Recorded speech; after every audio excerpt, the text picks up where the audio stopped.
to the show. Thanks for having me, Samantha. I've actually been a fan of Elite Mag for a long time. Actually, it's very informative, and I love it. Thank you. I've been a fan of Survivor, and I was a big fan of yours on Survivor this year as well. So the feelings absolutely mutual. And I just want to say that I've always thought that a real estate agent would do really well on Survivor. Like, I've been watching it for years and always thought that if someone from real estate went on the show, that they would do really well. And thank you for proving me right. Let's not mention Benny then. No, that was a while ago. But what was it like watching the series back now that it's all over? Because I'm guessing you did watch it back, but it happened such a long time ago, didn't it? It did happen a while ago. It was April I left, I think April 7, and I was literally after I quarantined, I was in blackout from my family and my business until I think June 8 or June 7, somewhere around there. It's pretty confronting. I used to think that Survivor was always about the challenges, and you sit back on sit back watching the television, and you're like, I could do that challenge, I could do that. But what it is actually about is just making people a little bit crazy and insane by taking away, all their support base, all their, almost identity. In a certain way, you have to wear certain clothing, get approved.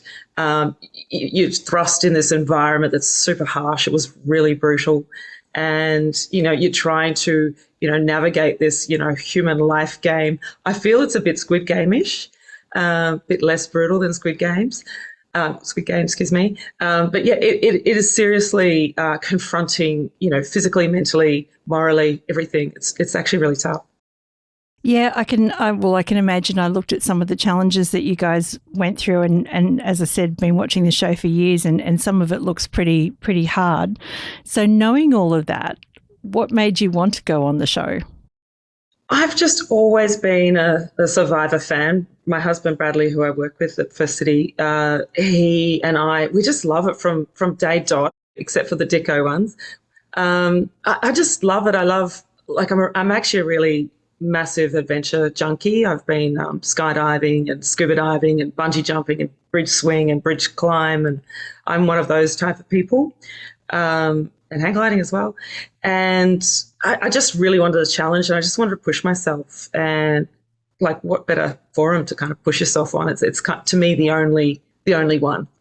It's funny, like I feel like a real estate agent was always going to do well on Survivor, because I think there's a lot of parallels between real estate, or the lessons that we learn in real estate, and what happens on Survivor, the relationships that you create, the strategy, the playing the long game.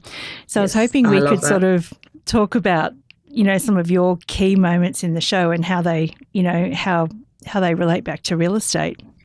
I was a lot older than a lot of the youngers there, and, there were world champion, athletes, but they'd never run a business. And I know you would imagine being an agent and running a business is also different versus just actually living in life and being an employee, frankly. When you own a business and are a real estate agent particularly, it's all about politics and strategy and managing human beings and trying to get, win-win situations. That's actually in the business. As an agent, you're corralling the minds of vendors and purchasers and, buyers agents and solicitors and, even the gardener who likes to suggest the pricing on a property, for example. So you're just completely managing expectations and definitely playing for the long game, but keeping people on side. They were kind of the main things that I went in wanting to do and having the skill set to do. And the other side to that was managing the people, of course, but keeping my own integrity as well as my company and my businesses. And in addition, having my kids be proud of me. So it was a very weighted kind of thing in what I did. And you know as well as I do that being a real estate agent comes with a stigma, and it's always lack of trust. And First City and myself and my husband, we all stand for absolute transparency and trust. And the producers and the executive producer told me I was one of the only ones in the history of Australian Survivor to actually go through and pretty much tell the truth the whole time. there was only a time at the end where, I had to lie a little bit just to save my butt. But for everyone, they're like, nobody could believe me sometimes because they didn't think I was telling the truth. And I said, you'll find I'm telling the truth. So it was an interesting take on it. And I'm glad that my kind of my credo and philosophy and my goals came to fruition in that. There's a couple of moments of yours that I really loved in the show. The first one being, I loved it and I hated it in the beginning because I was like, no, we can't lose Cara in week 1 or 2. Like that's just that's not happening. Yeah. But you kind of did something very selfless in, I think it was week 2 or something like that of the show where you played your immunity idol for King George, which is, I think the parallel in that is sometimes you've got to do the right thing even if it's not the right thing for you. Can you explain your thinking behind what you did there? Knowing that I'm a massive fan of Survivor, I happily ensconced in a business that's very successful, happily married. I wasn't necessarily there for the title or the money. Not to say that I wouldn't have loved it, but that was never my goal. My goal was always to enjoy the journey because there's no point getting to the end and having a terrible journey. I always say this to my team, to my agents, to my admin staff. No point getting to the direction you want to go and turn around and there's a whole heap of carnage behind you. That's not the way we operate with our clients. We're not transactional. With our team, we're just not built that way. So I try to teach them that. So it was actually a really, really toxic environment in the original Brains camp. And I know you watched it, the very first time when George saved us, nobody knew what was going on. And I've spoken to them about that. They're like, Matt, you shouldn't have played it that way. But yet he did. And in hindsight, in terms of saving us, I think he did the right thing. He was trying to be a good thing. I remember sitting in Tribal and he was being hectic as he likes to be hectic, when the time calls for it. It's very kind of considered hectic, if you will. Yeah. And I was looking at him in Tribal going, I actually think he's putting on a bit of a show and I actually think he's a good guy underneath. And that was the very first time we'd only met each other for, I don't know, I think a day or two at that point. And I just remember that was the little moment I got a little inkling of him.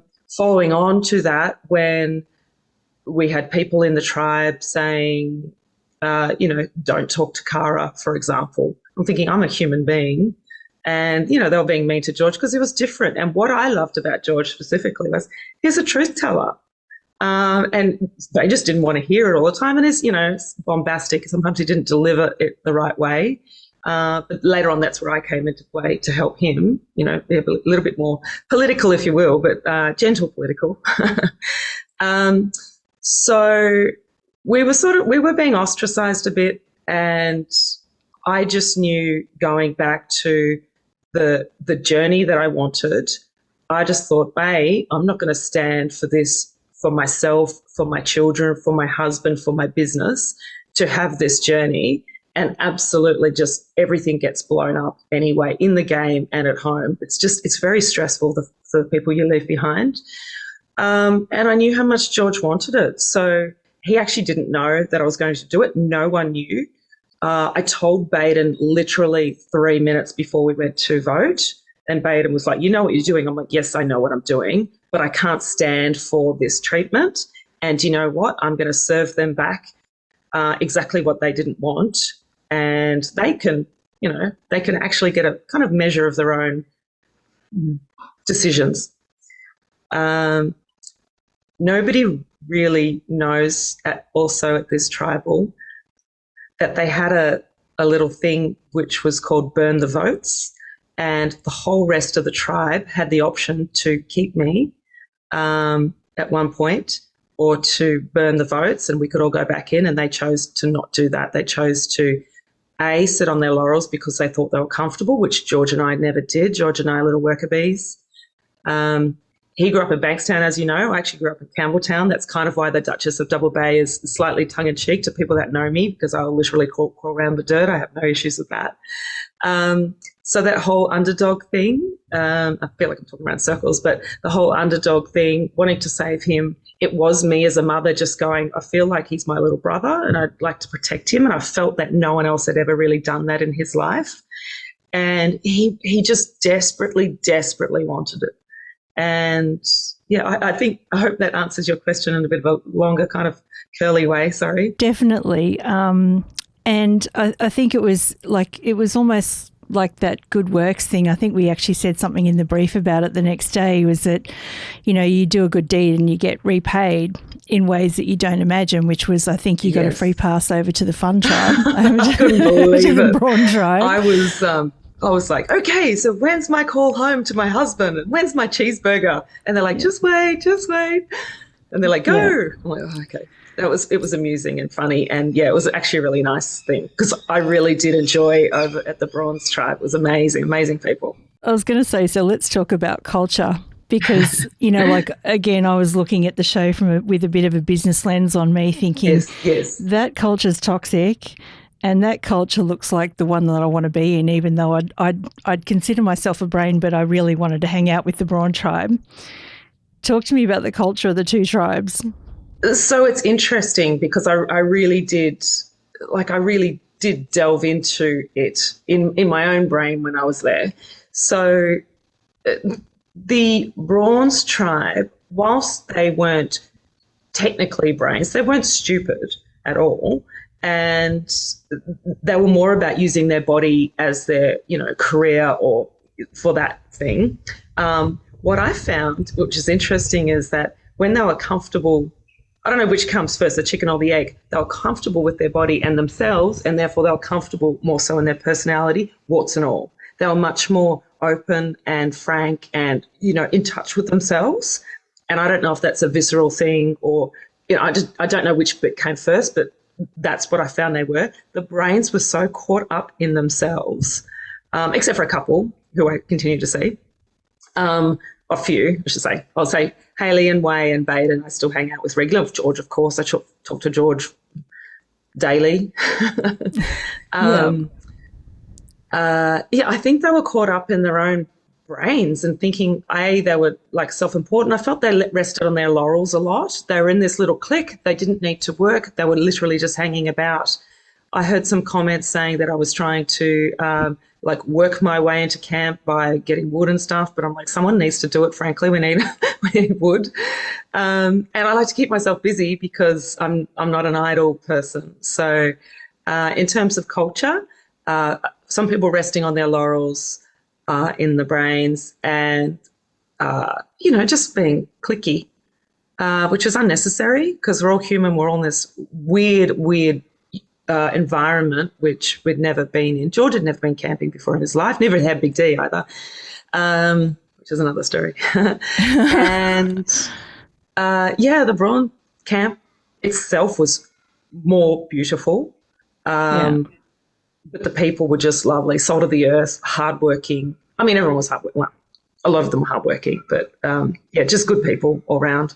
So let's talk about King George because I loved King George. I thought he brought the chaos in the show. He brought the comic relief. Yes. I think, and you guys struck up a friendship that I don't know if I've ever seen that before on Survivor where, it was like power couple right to the end and everyone was talking about it.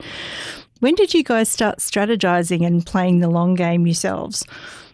As soon as he started to save me and as soon as I got him, we started strategizing. We were strategizing all the time that we were allowed to. Sometimes you weren't allowed to, just because the cameras weren't there or something. But we were strategizing all the time that we could, and he would come up with, 150 different scenarios, and I would discount maybe 129, and then we'd nut out the rest of it in terms of playing chess. Well, if that happens in that one, and who we thought the alliances were with, and, how it would play. When he went and was, overhearing by the well with Laura, I'm like, go, quick, you go. So we all had eyes everywhere. We were looking for idols all the time. But the other really, really important thing is we always told each other the truth. And sometimes there was, which play was it? With Gerald, the play with Gerald, I didn't know he was going to do that, but I knew he had my back, and it played out really well. Every other move that I was making, that he was making, we both knew, and we'd always talk at tribal as well. So it actually went down to trust and having each other's back the whole way. And to me, that's, again, paramount, important in life, important in friendships, important in everything.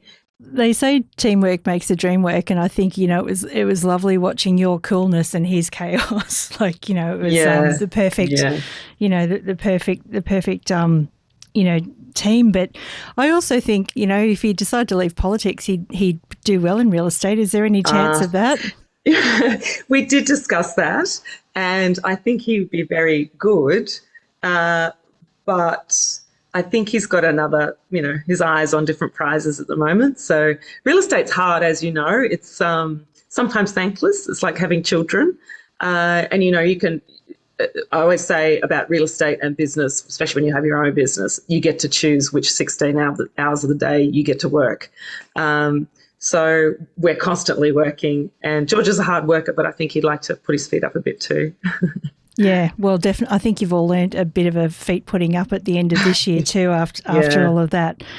I guess the last thing, with Survivor is in all the marketing, you were marketed as a real estate agent and you were marketed as an empath. And I'd like to dig into that because I find that fascinating. So explain to me what an empath is. An empath can be various things on a spectrum, essentially. In terms of being an empath for me, I can literally, it's usually when I'm touching people, I put my hands on them, that I can feel, firstly, physical pain in their body. But then it also, if I'm with them long enough and, they allow me to sit there with them, I start to get things like, oh, you've got mother issues, you've got father issues, you've got abandonment issues, what happened at this age because something happened there, and, you don't think you're good enough in this area, or it could be any gamut of things. Now, I applied that in Survivor, and I would literally sit next to someone and I go, ooh, one of the gentlemen had father issues. And so I didn't tell him at the time, and I certainly didn't tell anyone else. I'm not about that as well. But in terms of what he needed, I just knew how to speak to him, to direct him, or to, suggest things, inception kind of things. And I knew how to tap into him. So people feel immediately kind of very close to me. When you're understood, you feel closer to someone, and they're like, oh, they get me. And I play back their own language to them. I use body language. I'm actually just like a really good people person, but I've also got a brain and a conscience about it. So for me, that's the empath part in me. I can read people really well. Again, touching with pain. I always know when something else is going on. I'm like, what is it? They're like, nothing. I'm like, you can't fool me. So it just kind of breaks through. And when people realize that I'm not doing it to use it against them, I'm actually just here to help them and help them help themselves. I'm really, really passionate about growing people, not just in our business, but in life in general. I really enjoy it, and I have a large capacity for it. So does that answer your question? It does. And I mean, I did a little bit of reading on what it means to be an empath, and kind of what I took away is that, you're a bit like an emotional sponge. Like you don't feel things that people tell you, you feel things with them. Yes, exactly. That's a really good statement, actually. Yeah, and what's interesting, I suppose, is in real estate, you must it must be like taking on a whole bunch of emotions from people at different times in their lives. How do you get away from that? Because that can be quite overwhelming for a lot of agents, that taking on the problems of people that you're dealing with who might be buying, selling, or whatever. Yeah. How do you decompress yourself from that? I have a couple of different strategies, actually. One is I wash my hands a lot, not like an OCD person, but if I touch someone, I need to wash my hands straight away to get rid of them, if you will. I love being around blue water, just to look at blue water, which just seems very basic, but I'm always craving blue water. In fact, I'm looking at our pool right now going, oh, there's some blue water. And the other thing, which actually came more from Survivor, I realised how much I needed to be up under the stars and the moon. And coming out of this, I've learnt about the moon and being an empath. It's like really healing. And I find myself in Double Bay going out and lying on my driveway because I can lie on any rocks or any concrete now. I'm like, doesn't even hurt. Like one little pebble in the way, flick it off. So I find myself frequently just lying in my driveway, just kind of marveling at the stars and the moon. I crave that. And I used to do that when I was younger, but, life gets, ahead of you sometimes, and I stopped that. So I've really started to do that a lot more, going for walks with my husband, especially during COVID, of course, everyone's walking. And I also just kind of imagine a bit of a shell, around me, like a white light shell kind of thing to protect me. And the other thing is I just learned to switch to my brain a bit more. So if someone will say, come read me. And I'm like, nah, like I'm not like, just allow me to settle in because I'm not in that space. I'm in like project management mode or, vendor management mode or whatever. Yeah. So it's a bit of a superpower for you being able to tap into the emotions of people, which, and I think empathy is such an important quality for a real estate agent to have. If you don't have the superpower, which is what you have, are there ways that you feel that other agents can learn to feel more empathy with the person that they're dealing with? I think definitely the very, very young agents, when they're trying to learn everything, agents just focus on what they want to say or what they want to impart. And when you're thinking about yourself or what you're saying next, you're not actually present. People know you loiter if you're not present or you're present. And it's really important. So many people are distracted by phones and just, the world, and they crave connection. So my husband's a really good connector. I'm a really good connector. And I would say when you're sitting next to people, ask them why they're selling, why they're listing, why are they moving? Is that actually in their best interest? We've had many a time where we'd say to our vendors, well, not even our vendors at that point, like, this seems like the perfect house for you. Why are you doing this? And like, oh, maybe you're right. I feel forced into it by my family or whatever.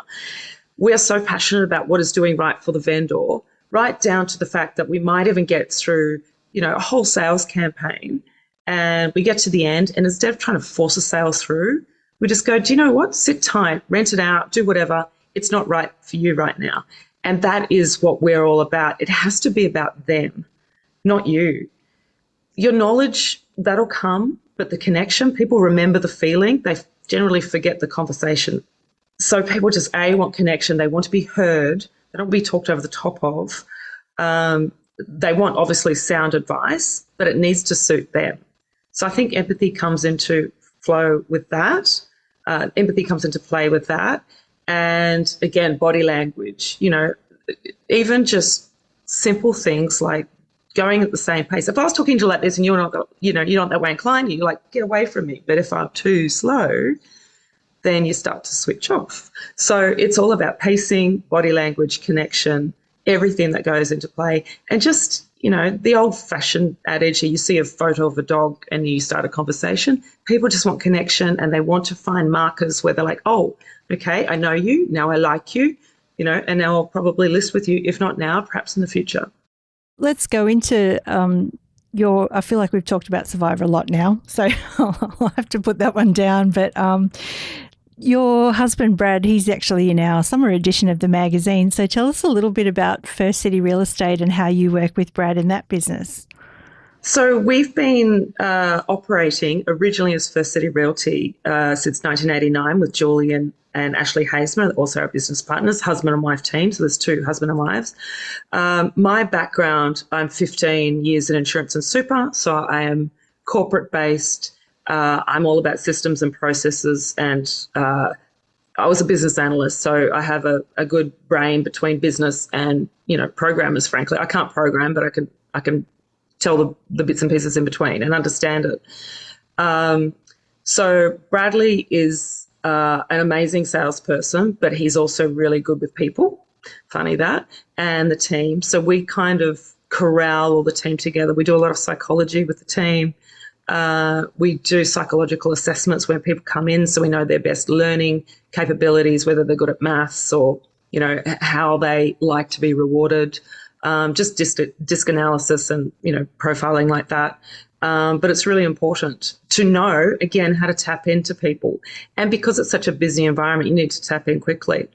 Going back, when Bradley and I joined, I actually think it was 11, 12 years ago now, we rebranded and we launched into the traditional kind of resi slight projects market and developments. We also do commercial and we have a property management with retail, commercial and residential as well. And the business just grew from there. We're really particular about who we have on. We don't want prima donnas. We want a nice team environment. I always say you're at work more than you're at home. So if there's any issues, I always like to have that baseline of that relationship base where if you have a little bit of hiccup on top, it's always resolvable because, there's respect there and we understand each other.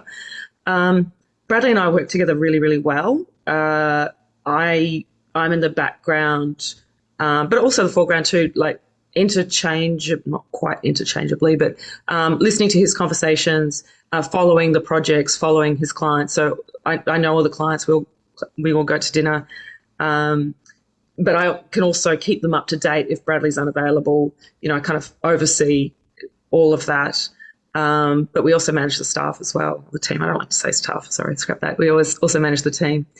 And we like to push and progress forward. Brad was general manager of Lexus and top 4 salesman in Australasia. And he just gets A, service, B, experience, is in the purchaser or the vendor's experience. And again, gets people. So kind of that's where we're up to now. You guys just sold like one of the biggest projects in Double Bay ever, didn't you? Yeah, that's been a really interesting, long experience. That's been 5 years in the making. And in terms of dedication, what Bradley has put into that is paramount. He attended all the planning, proposal meetings. He was instrumental in changing, floor plans and frankly getting the DA approval.